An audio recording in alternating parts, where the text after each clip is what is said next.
So this is a video about quality control. So we'll lay out all the pots. This is me and my little onesie over the weekend.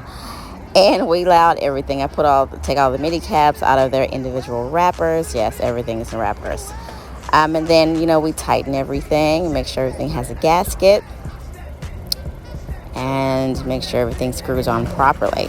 Ta-da! See, then we add the brushes. If the brushes are too long, then we know that the pot is overfilled at the bottom, so that goes to the clearance pile. So here we go, putting brushes in, making sure every brush looks good. Ta-da! Then we go through, and before we put them in the box and put them away, we have to make sure that our long handle is not too loose. So we put in each little brush, give it a tug, and if it falls out, then that also goes into the clearance pile. And we do this over and over again, of course, with each Pottle. So does this stay inside the top? And if it doesn't, then we have to push it to the side.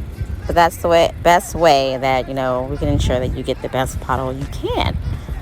So after this long process, of course, then we have to do it all over again. This is now taking all the bags off of the individual pots. Everything's wrapped that way because, we want to keep everything scratch free.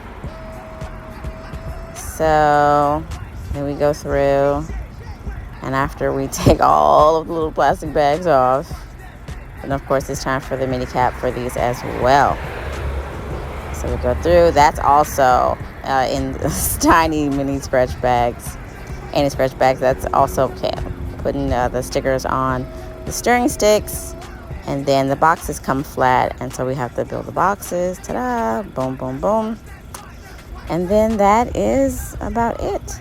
That's your Pottle in a box. Bye.